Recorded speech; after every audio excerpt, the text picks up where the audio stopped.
na siyang nilalabas na drainage. Pwedeng yung mga blood vessels, ganyan, naiipit. Naiipit na siya. Water retention sa arm. Kaya kung mapapansin mo, dapat pantay yung arms mo. Pag hindi na pantay, punta ka na agad ng rehab doctor para ma-check ka at kung kailangan mo na ng physical therapy. So katulad ko, walang lymphedema. Dahil sabi ng rehab doctor sa last check-up ko ay pantay silang dalawa.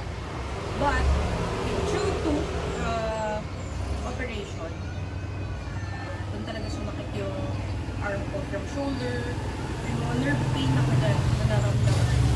And then, wala akong choice dahil kailangan eradication bawal physical therapy that time. So, I have pain after the operation, few days physical therapy. Even before chemotherapy, so lang sa reklamo ko yung shoulder ko. Because I have left shoulder, frozen shoulder, and nerve problem. So, nakatulong sa akin yung physical therapy, na-stretch, naturuan ako kung paano i-stretch yung kamay ko and lymphatic drainage, i-open up. And at the same time, yung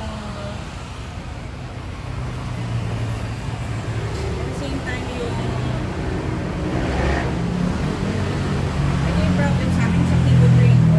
The reason bakit hindi rin ako nag-stop is nawawalan din sa mga tao sasabihin. Hindi ko alam yung next yung words na sasabihin. So, okay. Right now, ito yung chemo drain na tinatawag. Blank. Yung utak ko, biglang nag-blank. Instead na meron lang sasabihin, hindi ko ma-remember.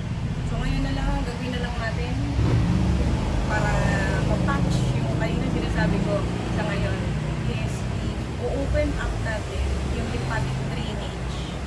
Okay? Since nasa left arm ko yung na-operahan, uunahin ko mo i-open up ito. So dito, sa buto, sa buto nito, makakapa mo yung buto. Sa taas niyan, yan sa taas, ikapain mo hanggang dulo. Pag nasa dulo ka na, i-circle mo ng 10 times. 1, 2, 3, 4, 5, 6, 7, 8, 9, 10. And after this, yung ilalim naman ng buto, kapain mo ulit kung saan ang dulo. Okay, set 10 ulit. So, 1, 2, 3, 4, 5, 6, 7, 8. And then, sa kilikili, ito yung na-operahan. Okay. So, really gentle na lang dahil siyempre natanggalan yung clothes.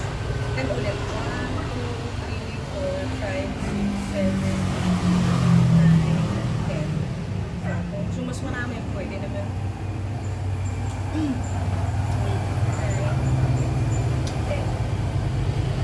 And then, sa area ng arm, somewhere here, dito sa area na yan.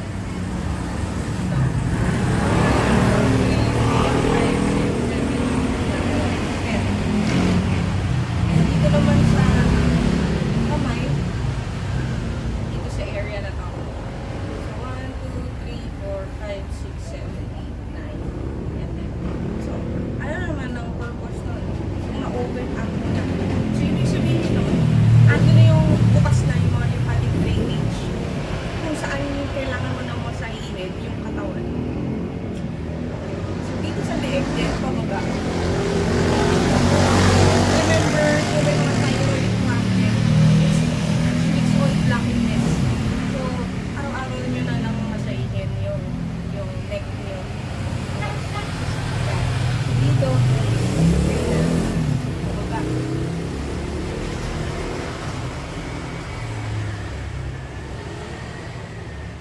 Pero yung na-open up dito, ang weight dapat ng pag-massage is light papunta dito.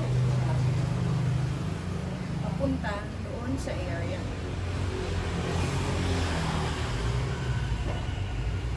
Light lang. Actually, very light lang dapat.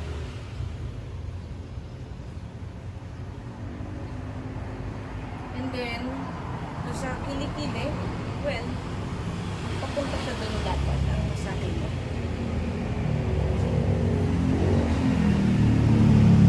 Kung nandito sa likod, papunta doon sa kilikili.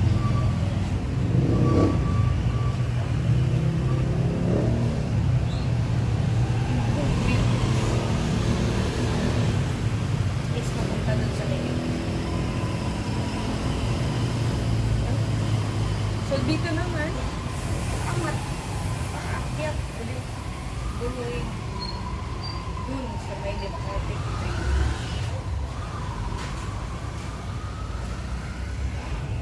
So, walang tamang bilang. As long as sinisipag ka, at nakahiga ka. Well, ako minsan ako nakahiga, ginagawa ko. So, dito lang po, dapat mo nakahiga ka kayo. And then sa kamay, papunta dito.